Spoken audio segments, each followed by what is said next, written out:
close till I get up. Time is barely on our side. I don't wanna waste what's left. The storm. जय हिंद साथियों, स्वागत है आपके अपने channel पे मिशन एनडीए।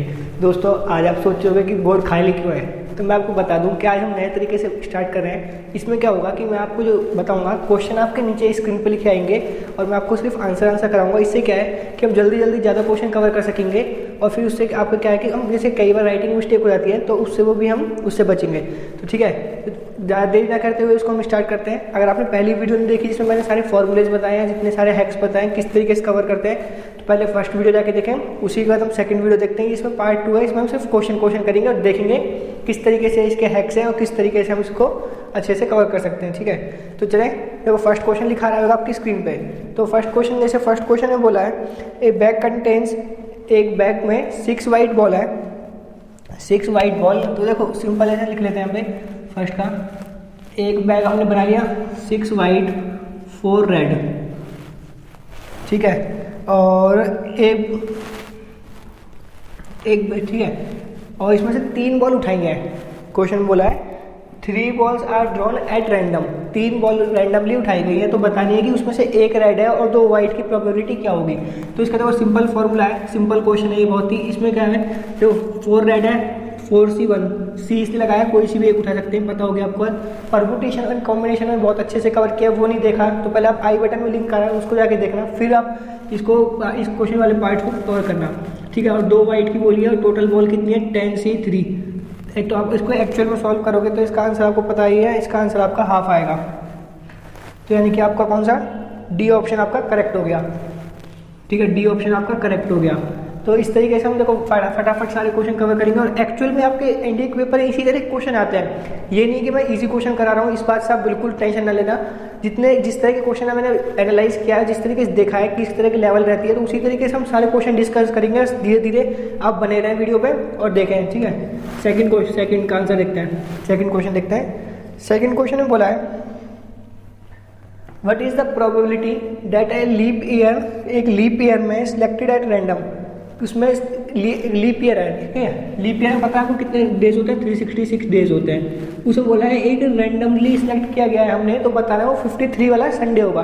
तो हर किसी को पता है एक लीप ईयर, एक नॉर्मल ईयर में यानी कि 365 डेज होते हैं, जिसमें उसमें कितने वो होते हैं 52 वीक्स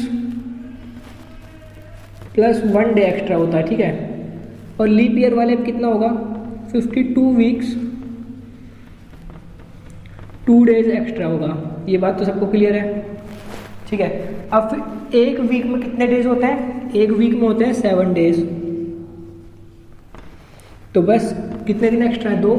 तो यानी कि जो 2 दिन एक्स्ट्रा बचे हैं, ठीक है। तो प्रोबेबिलिटी ऑफ 53 संडे कितनी होगी, जो उसे पूछा है कितने डेज एक्स्ट्रा बचे हैं, 2 डे, ठीक है। और एक वीक में कितने होते हैं 7, सिंपल ही हो रहा था। और अगर पूछता आपसे नॉर्मल डे में, यानी कि यहाँ से नॉर्मल डे में पूछता, नॉर्मल ईयर में पूछता, तो आपका क्या होता है 1/7। आई होप आपको क्लियर हुआ होगा। और इस तरीके से क्वेश्चन आपके पेपर में आते रहते हैं, इससे रिलेटेड आते रहते हैं। पूछ लेता है लीप ईयर है, एक ईयर में इतना टाइम है, तो बस आपको क्या देखना है, जो एक्स्ट्रा नंबर ऑफ डेज बचे हैं, क्योंकि ये तो फिक्स है, इसमें तो संडे आना ही आना है 52, ठीक है। जो इसमें अगले जो 2 डेज बचे हैं उसकी प्रोबेबिलिटी बताने कितनी होगी संडे की, तो उसकी होगी 2/7, सिंपल है। इस तरीके से एक क्वेश्चन आपके पेपर में आता है। और ठीक है, नेक्स्ट क्वेश्चन देखते हैं। नेक्स्ट क्वेश्चन पहले आप देख लेगा क्या बोला है उसमें, अगर हो सके तो आप जरूर ट्राई करना उस क्वेश्चन को। नेक्स्ट क्वेश्चन में जैसे बोला है आपका a natural number is chosen at random from amongst the first 500 probability बतानी है दैट इज डिविजिबल बाय 3 और 5। तो देखो प्रोबेबिलिटी बतानी है, डिविजिबल होना चाहिए किससे, 3 से और 5 से। अब देखो इसके सिंपल से आपको हैक बता दूं, इसमें क्या होता है जब भी और वाली चीज़ होती है ना, तो भाई आप यूनियन वाली चीज़ ही लगाओ, सिंपल हो जाता है बहुत। इससे बहुत ज़्यादा क्वेश्चन आते हैं, 2 से 3 क्वेश्चन आपके पेपर में फिक्स होते हैं। और जब उसमें आप और किसी का यूनियन यूज़ करने लग जाओगे ना, तो एक्चुअली बता रहा हूँ आप इसको बहुत ईजिली सॉल्व कर लोगे।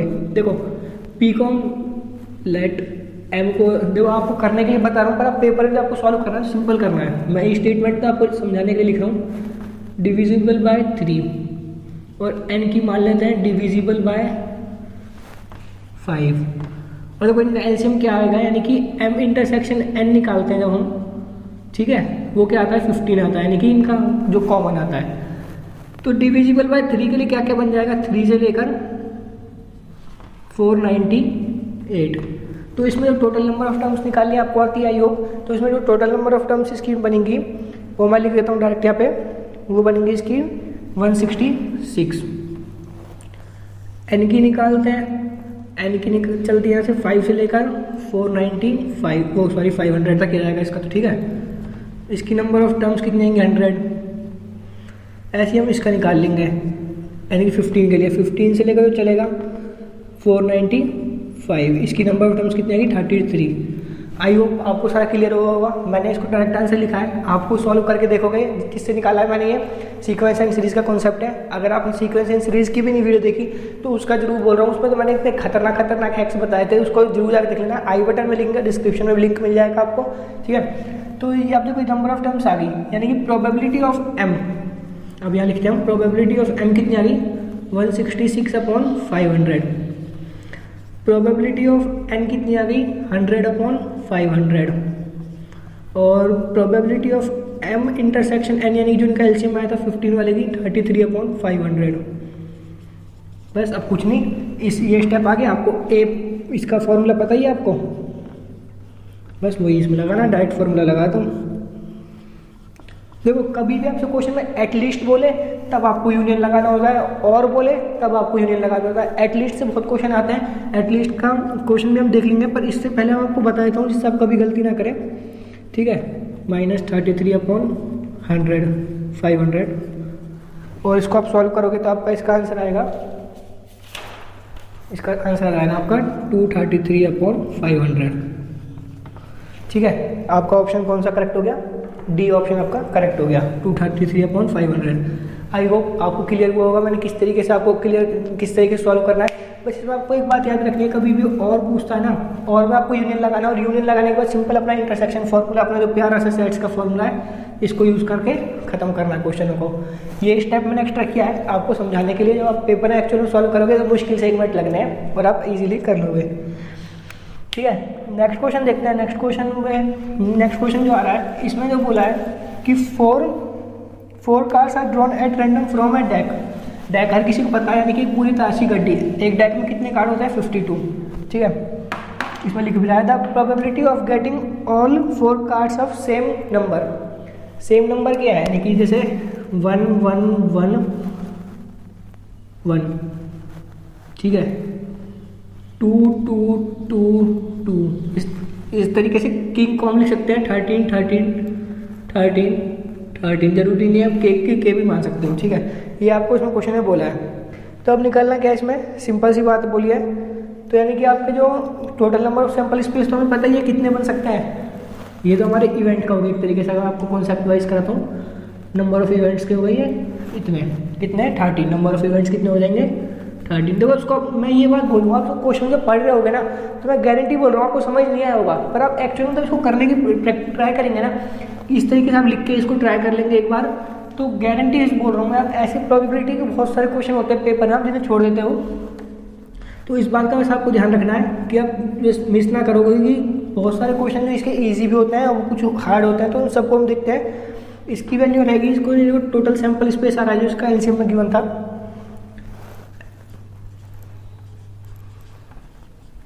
जो इसका डिनोमिनेटर में ऑप्शन भी गिवन है इसका, ठीक है। अब बस सिंपल क्या निकालना है, प्रोबेबिलिटी ऑफ आपको निकालनी है इवेंट की। तो एनी फॉर्मूला है सिंपल,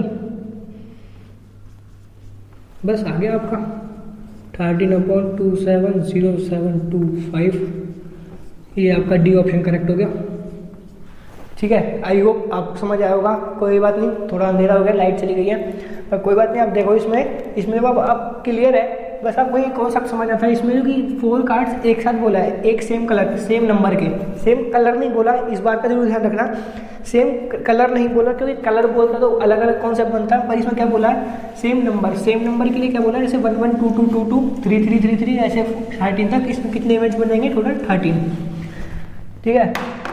सारे अच्छे क्वेश्चन है, पॉइंट पेपर के पॉइंट ऑफ व्यू से कवर कर रहे हैं। अब देखो ये क्वेश्चन आप करके दिखाओ, क्योंकि ये क्वेश्चन है परमुटेशन कॉम्बिनेशन का, जिसने वो देखी होगी उसे समझ आ गया होगा।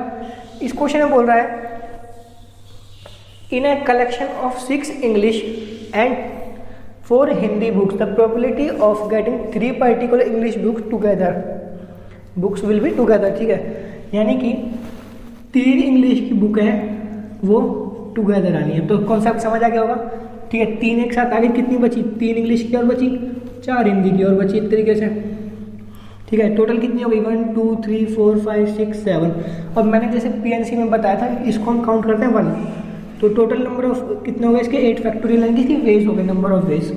और ठीक है, ये जो 3 बुक है इनको भी आपस में इसके अंदर बदल सकते हैं। 1 2 3 बुक का नाम है, 3 2 1 लिख सकते हैं, ठीक है। 3 फैक्टोरियल वेज इसके हो गए। टोटल नंबर ऑफ इवेंट्स लिख लो या वेज लिख लो, ठीक है। और total number of sample space कितने बनेंगे, दिख ही गया होगा आपको, 10 फैक्टोरियल। तो बस प्रोबेबिलिटी ऑफ ये कितनी आ गई, 8 factorial into 3 factorial upon 10 factorial. That means solve करना आपको आता ही होगा।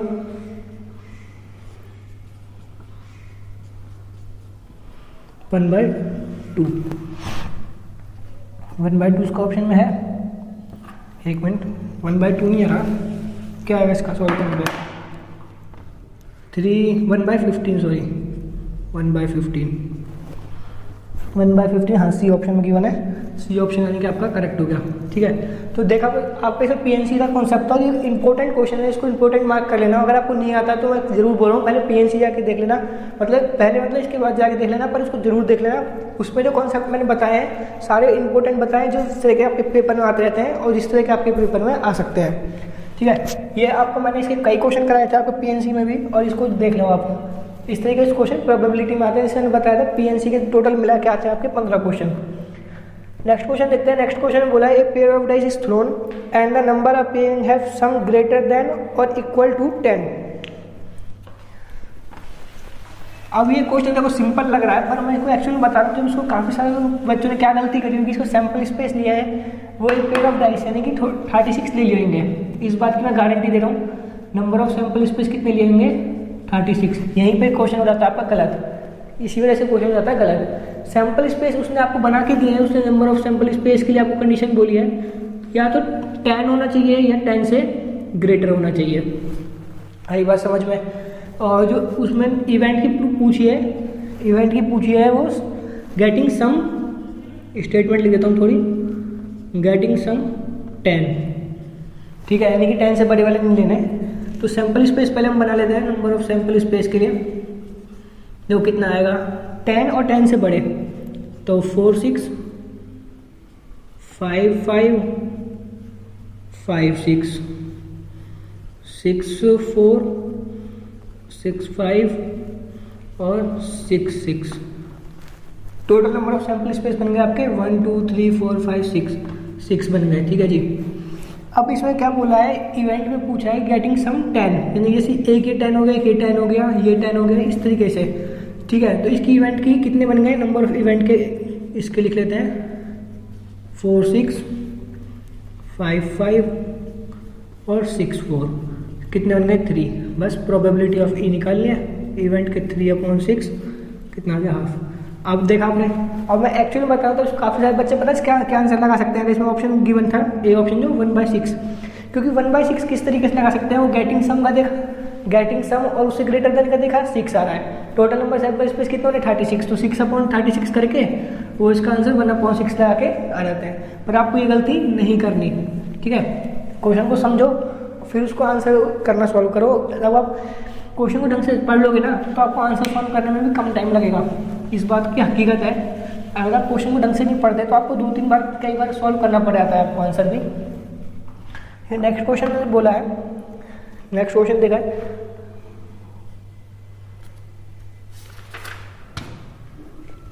ए डाइस इज थ्रोन ट्वाइस, एक डाइस को 2 बार उछाला है। What is probability at least one of 2 comes up 4 number, यानी कि उनमें से कम एक डाइस पे 4 आना चाहिए।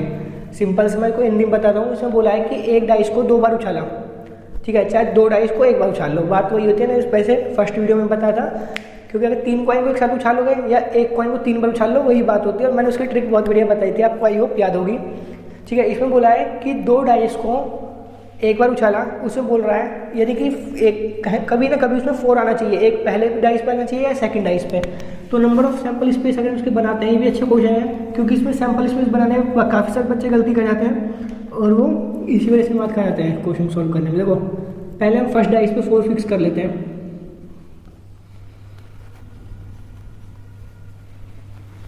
4 4 4 5 4 6, ये देखो फर्स्ट डाइस पे 4 फिक्स हो गया, ठीक है जी।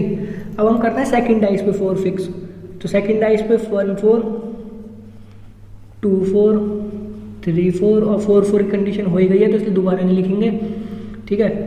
5 4 6 4, ठीक है। Total number of sample space कितने बन रहे हैं इसके? 11। बस हो गया आपका आंसर, तो आ गया। और ये इवेंट्स का है, सॉरी सैंपल स्पेस आपको पता है 36 बनते हैं, तो प्रोबेबिलिटी ऑफ ई कितनी आ गई? 11/36 शायद, जो कि आपका डी ऑप्शन गिवन है। तो आपने देखा किस तरीके से सॉल्व करा हमने, किस तरीके से इसको, इसमें देखो मैं सही बता रहा हूँ, आपके जो ऑप्शन आ रहे हैं वो बहुत ईजी आ रहे हैं, पर पेपर में एक्चुअल में इस तरह के क्वेश्चन नहीं आते। पेपर में आपको ना किस तरह का आएगा, क्योंकि यहाँ पे बच्चे गलती कर जाते हैं, 4 4 को भी दोबारा लिख लेते हैं, तो उनके सैंपल स्पेस बनते हैं 12/36, तो आंसर लगा देते हैं 1/3। इस तरीके से इसमें क्वेश्चन में मिस्टेक होती है, बस बाकी क्वेश्चन तो वही रहता है। वो क्या करते हैं, सिर्फ आपके ऑप्शंस को चेंज करते हैं, क्योंकि जिस तरीके के बच्चे करते हैं, काफ़ी सारे बच्चे करते हैं क्या, रट लेते हैं ऑप्शंस को देख के कि इसका आंसर तो ये था, इसका आंसर ये था, ठीक है रटो। तो क्वेश्चन के कॉन्सेप्ट के साथ अगर आप रटोगे ना तो आपके लिए बहुत अच्छा होगा।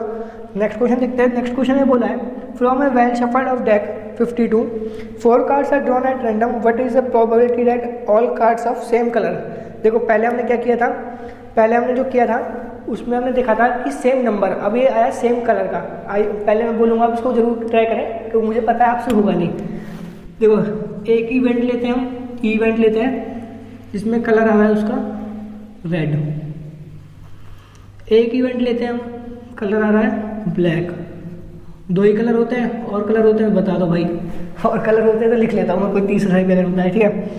इसमें बोला है probability all cards of are same colour, यानी कि ऑल कार्ड्स यानी कि ई यूनियन एफ निकालना है आपको, सिंपल समझो क्वेश्चन को। मैं वही बोल रहा हूँ आपको, बार बार बोल रहा हूँ, पहले क्वेश्चन को ढंग से पढ़ें, उसके बाद आप जब सॉल्व करेंगे तभी आपसे एक्चुअल में हो पाएगा, वरना तो आप ऐसे बैठे रह जाओगे। देखो प्रोबेबिलिटी ऑफ ई निकाल लेते हैं हम, डायरेक्ट निकाल लेते हैं। इसके सैंपल स्पेस कितना रहेंगे? 26/4 का ड्रॉन किया है, 4 करेगा, हाँ। टोटल इसकी कितनी बन रही है? 52C4। इसी तरीके से प्रोबेबिलिटी ऑफ एफ यानी कि कलर ब्लैक की, ब्लैक में 26 कार्ड होते हैं। इंटरसेक्शन कितना आएगा इनका? 0 आएगा, क्योंकि ब्लैक और वाइट दोनों रेड अलग अलग है, कुछ कॉमन नहीं होता उनमें, बात कलर की हो रही है, नंबर की नहीं हो रही। तो सिंपल हो गया, दिख ही गया होगा आपको आंसर भी। बस अब आपका ऊपर डिपेंड करता है कि आप इसमें कैलकुलेशन आप कितनी जल्दी कर सकते हो, ठीक है। मैं तो इसका डायरेक्ट आंसर बता देता हूँ आपको, पर आप एक्चुअल कैलकुलेशन करोगे तब आपका आंसर भी यही आएगा। तो इसमें जो आपका आंसर आ रहा है, इसका आंसर आएगा आपका सी आंसर आएगा, सी आंसर 192/1323, ये इसका आपका आंसर आ रहा है। इसको आप सॉल्व कर लेना और देख लेना आपका एग्जैक्ट यही आंसर आएगा। अगर हो सकता है आंसर मेरा गलत आ गया हो, तो गलत आ सकता है, क्या भी बात थोड़ा इसमें, पर आपको देख लेना इस तरीके से इसका आंसर बिल्कुल सही बैठ रहा है ये, ठीक है। देखो कितना छोटा सा था, अगर आपको कॉन्सेप्ट आता होता ना तो आप, मैं बताऊँ कहाँ से स्टार्ट करता, मैं खुद में कहाँ से स्टार्ट करता, इस स्टेप को लिखता मैं सीधा, और कैलकुलेशन में टाइम देके मैं इसको 1 मिनट के अंदर कर लेता, क्योंकि इसमें क्वेश्चन में कुछ नहीं है। पर वही बात है ना, उसको पेपर को, क्वेश्चन को मॉडरेट करने के लिए कुछ ना कुछ हार्ड दे देते हैं। इसमें कैलकुलेशन हार्ड है क्योंकि क्वेश्चन ईजी है, कहीं पर क्वेश्चन ईजी करते हैं और कहीं पे कैलकुलेशन ईजी कर देते हैं। तो इस तरीके से पेपर को मॉडरेट करके बनाया जाता है, तो इस बात से आप टेंशन ना लें। मैंने जैसे बताया पेपर में आप 80+ तक स्कोर कर सकते हो ईजिली, कोई डरने वाली बात नहीं है। ये नेक्स्ट क्वेश्चन है, नेक्स्ट क्वेश्चन बहुत ही बढ़िया क्वेश्चन है, क्योंकि ये कंडीशन प्रोबेबिलिटी से क्वेश्चन है, और मैंने आपको बताया था कंडीशन प्रोबेबिलिटी से भी आपका एक क्वेश्चन आता है, और उसको चेक करने की क्या कंडीशन होती है, कंडीशनल की कंडीशन चेक क्या होती है। कहीं पे इफ़ दिया होता है, ठीक है, इफ़ दिया होता है, वाट दिया होता है, या फिर गिवन डेट दिया होता है, वो सब किसी होती है कंडीशनल प्रोबेबिलिटी की। कंडीशन प्रोबेबिलिटी का सिंपल वो होता है, कॉन्सेप्ट होता है, मैंने फर्स्ट वीडियो में कवर कर लिया, ठीक है। इसमें बोला है in A class 40 students like करते हैं मैथ को, 25 स्टूडेंट्स करते हैं बायोलॉजी को, 15 करते हैं बोथ को। तो प्रोबेबिलिटी ऑफ बतानी है मैथ की, what is the probability he reads mathematics if he knows the biology, मतलब मैथ की प्रोबेबिलिटी बतानी है कब, बायोलॉजी की होने के बाद। सब कुछ क्लियर हो गया, सिंपल फॉर्मूला लगा दूँ तो, क्योंकि जब मैं इसलिए फॉर्मूले वगैरह लगाता हूँ डायरेक्ट, जिससे आपको पेपर में भी आपको ये समझ आ जाए कि कुछ चीज़ें लिखने की जरूरत नहीं होती, क्वेश्चन दिया है पेपर आपके सामने है, कोई पेपर कोई छीन के नहीं ले जाएगा। ठीक है, ये दिया हुआ आपको 15/100, को चेंज करना तो कर लो, 25/100, कितने सेकंड में आंसर आ गया, मुश्किल से 3 सेकंड लगे। कौन सा आंसर सही हुआ आपका, डी ऑप्शन करेक्ट। ठीक है, मुश्किल से 30 सेकंड लगेंगे, मैं सही बता रहा हूँ। उसको आपने ये बात समझ लिया, मैथमेटिक्स की बतानी, बायोलॉजी की होने के बाद, बायोलॉजी आती है तो उसके बाद मैथमेटिक्स की बतानी, तो यानी कि कंडीशनल प्रोबेबिलिटी का खत्म। अगला क्वेश्चन देख लेते हैं। अगला क्वेश्चन बहुत इंटरेस्टिंग क्वेश्चन है। इस तरह के क्वेश्चन आते रहते हैं पेपर में ना, कंडीशनल प्रोबेबिलिटी का, और आपके 1 से 2 क्वेश्चन फिक्स होता है। इस बात से बिल्कुल को समझ ले, इस बात को ये ना सोचे हल्के में, क्योंकि हल्के में जो ले जाते हैं इसको वही इसमें। तो अगला क्वेश्चन बोला है, कॉइन इज टॉस्ड 5 टाइम्स, एक कॉइन को 5 बार उछाला गया है, प्रोबेबिलिटी ऑफ, ये किससे है आपका क्वेश्चन, ये हो गया बर्नौली ट्रायल से, बायनोमियल थ्योरम से कह सकते हैं, है ना, उस तरीके से क्वेश्चन हो गया आपका ये। इसमें बोला है तो probability that tail appear an odd time, odd number क्या होता है 1 3 5। ठीक है, ये तो आप किस तरीके से x मान लो, मैंने फॉर्मूला जो बताया था आपने, नंबर ऑफ टाइम्स कितने दिए होंगे आपको 5, p यानी कि p को क्या लिखते हैं हम, सक्सेस होने की प्रोबेबिलिटी, टेल आने की कितनी होती है हाफ, हेड आने की भी कितनी होती है हाफ। सिंपल क्वेश्चन हो गया। क्या करना है, इसके वैल्यू रखनी है आपको, यानी कि मैं डायरेक्ट आप रख रहा हूँ 5c1 हाफ की पावर, मैं फॉर्मूला लगाया क्योंकि फॉर्मूला मैंने सब कवर कर रखे हैं। तो अब आपको देखना है, अगर फिर भी आपको वीडियो में कोई डाउट है तो पहले मैं कहूँगा आप उसको जरूर जाकर देख लेना, उसके बाद सारे आपके डाउट क्लियर हो जाएंगे। ठीक है जी।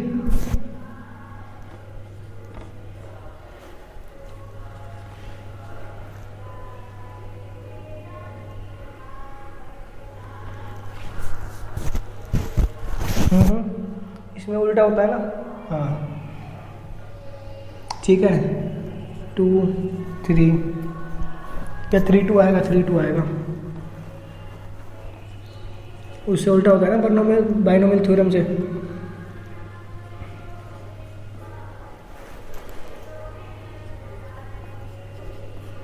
ठीक है, समझ आ गया, यहाँ 1 आएगा, यहाँ 4 आएगा। ठीक है, इसको सॉल्व करोगे, इसका सॉल्व करने के बाद इसका आपका डायरेक्ट आंसर लिख रहा हूँ, तब आप खुद इसको सॉल्व कर लोगे तो आपका इसका आंसर आ जाएगा हाफ। क्योंकि मैं इससे सॉल्व नहीं कर रहा, इससे आपकी सॉल्विंग प्रैक्टिस बने, और आप जब सॉल्व करते हो ना क्वेश्चन को, तो आधा क्वेश्चन तो आपको याद ही रहता है कि किस तरीके से करना है। अब हो सकता है इसमें इस तरह का क्वेश्चन ना पूछ के, इसमें पूछ ले आपको इवन टेल्स आने की, इवन हेड्स आने की, यानी कि 0 2, उसमें क्या बनेगी 0 ही बनती है, बात का जरूर ध्यान रखना, 0 2 4 बनेगी उसकी कंडीशन, यानी कि एक बार भी हेड ना आने की। 0 मतलब ये नहीं है कि प्रोबेबिलिटी 0। ठीक है, आई होप आपको क्लियर हो रहे हैं कितने सारे क्वेश्चन करा रहा हूँ मैं, और आपको इस तरह के क्वेश्चन अगर और अच्छे इससे रिलेटेड वीडियोस देखनी है तो आपको चैनल को सब्सक्राइब करना पड़ेगा, तभी आपको अच्छी अच्छी वीडियोस देखने का मौका मिलेगा। ठीक है, अगला क्वेश्चन बोला है, अगला क्वेश्चन किससे रिलेटेड आपका, ये अगला क्वेश्चन आ रहा है, जो अगला क्वेश्चन रिलेटेड आपका दिख ही गया होगा बेस थ्योरम से, क्योंकि बेस थ्योरम का क्वेश्चन होता है वो इतना लंबा होता है, उसको हम छोड़ देते हैं। इसमें बोला है एक फैक्ट्री में 3 मशीन है A B C, A manufacture करती है 25%, बी मैन्युफैक्चर कर दिया है 35%, सी मैन्युफैक्चर करती है 40%।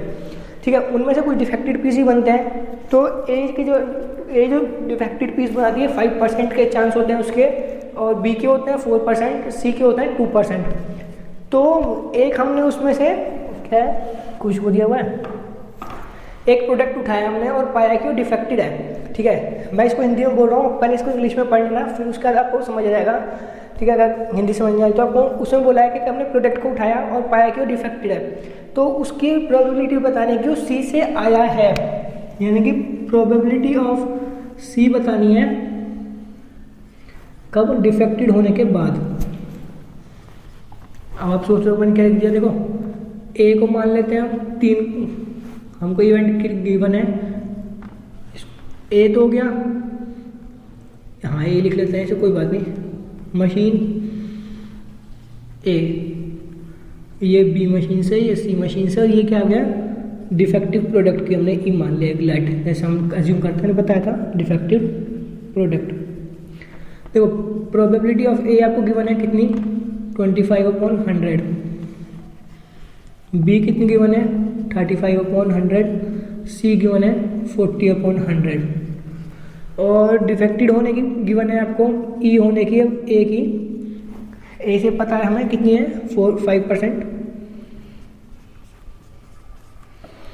प्रोबेबिलिटी ऑफ डिफेक्टेड होने की बी से मशीन से कितनी है 4% सॉरी, और प्रोबेबिलिटी ऑफ सी की पता है हमें डिफेक्टेड होने के बाद 2%। ठीक है, मैंने सारी चीज़ें लिख दी हैं। अब क्या करना है आपको, सिंपल बेस थ्योरम लगानी है। बेस थ्योरम क्या, आपको बेस क्लियर होना चाहिए बेस थ्योरम का, तभी आप उसमें बेस थ्योरम लगा पाएंगे। ठीक है, प्रोबेबिलिटी ऑफ सी अपॉन ई निकालनी है, सिंपल क्वेश्चन है बहुत। ठीक है, हो गया क्लियर? लिखूं फॉर्मूला? चलो लिख देता हूँ फटाफट से।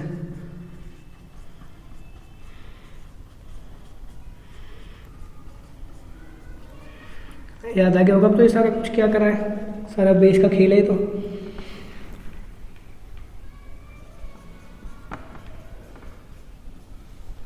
ठीक है, ये आपको इसमें वैल्यू पुट करनी है। वैल्यू पुट करने का काम आपका है, तो इसका आंसर इसमें डायरेक्ट लिख रहा हूँ मैं इसमें। अब क्योंकि आपका काम है इसमें वैल्यू पुट करने का, इसका आंसर आएगा 16/69। आपको चेक करके बताना है ये मैंने आंसर सही लिखा है या गलत लिखा है। अभी आपका काम है इसमें वैल्यू पुट करो सबकी और चेक करो और मुझको बताओ कि आंसर सही है या गलत है। आई होप आपको क्लियर हुआ होगा। बस आपको पेपर में क्या करना है, इतनी सी बात को अगर लिख लोगे तो भी कोई टेंशन वाली बात नहीं है, तब भी आपका क्वेश्चन ही 1 मिनट के अंदर जाएगा।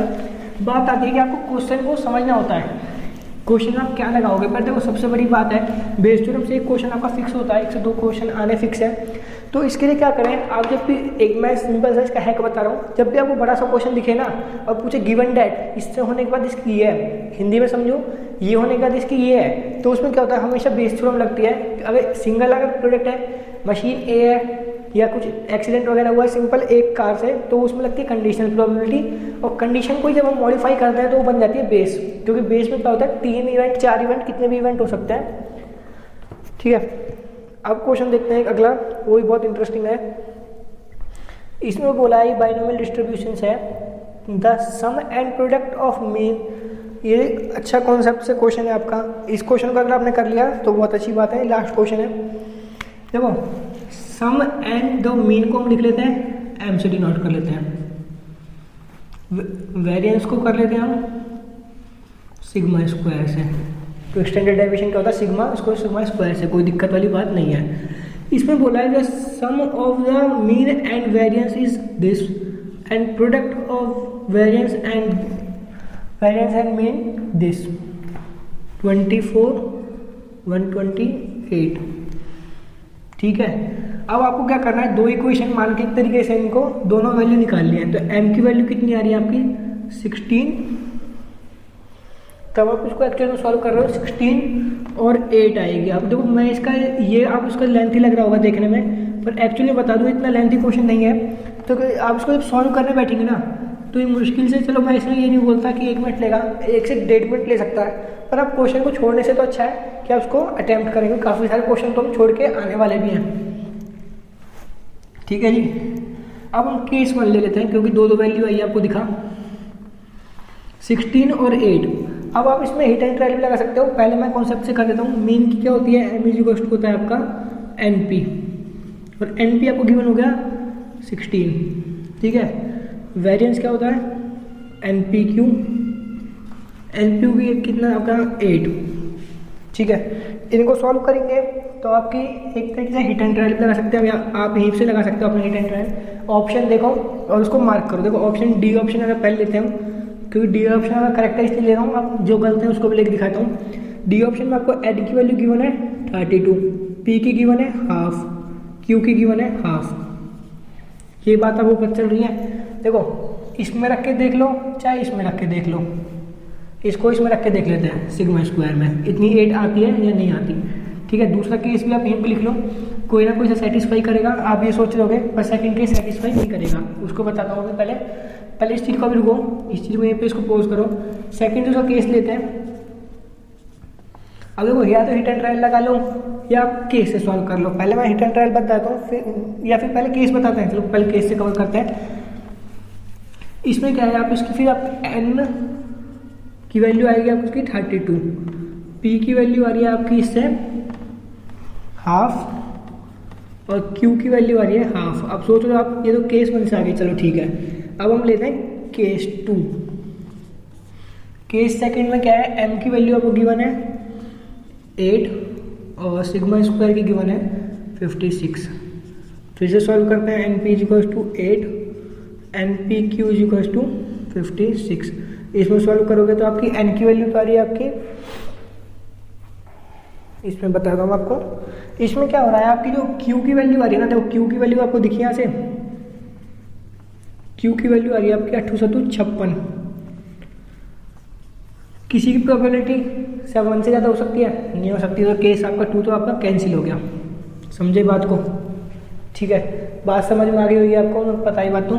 अब देखो बच्चा आपका केस 1। अब केस 1 के लिए आपको ऑप्शन दिखी गया डी आ गया आपका सॉल्व करने के बाद। तो वरना क्या करते हैं, आप इसको वैल्यू सॉल्व ना करें, कर लेते हैं तो कोई अच्छी बात है। इसमें कितना टाइम लग रहा है, टाइम तो कुछ नहीं लग रहा। आपको एनपी की वैल्यू उठा के यहाँ रखो, क्यू की वैल्यू आ गई हाफ, उसको ऐसे यहाँ सॉल्व करके ऐसे कर लो, कोई दिक्कत वाली बात नहीं है। तो आई होप आपको सारे डाउट्स क्लियर हुए होंगे। जितने भी क्वेश्चन मैंने आते हैं उस तरीके से कवर करने की कोशिश करिए। फिर भी आपको लगता है कि क्वेश्चन प्रैक्टिस आपकी कम हुई है तो आप लोग बता देना, मैं उससे रिगार्डिंग एक और वीडियो पास्ट ईयर के क्वेश्चन भी बना सकते हैं, क्योंकि ये तो सिर्फ मैंने कवर किया इंपॉर्टेंट क्वेश्चन जो आपके पेपर में जिस तरीके से वेरिएंस आता है और उस तरीके क्वेश्चन आते रहते हैं। अगली वीडियो में सोच रहा हूँ मैं कि आपके पास्ट ईयर के क्वेश्चन बना दूंगा, अगली बार बनाऊंगा। ठीक है, तब तक के लिए जय हिंद, जय भारत।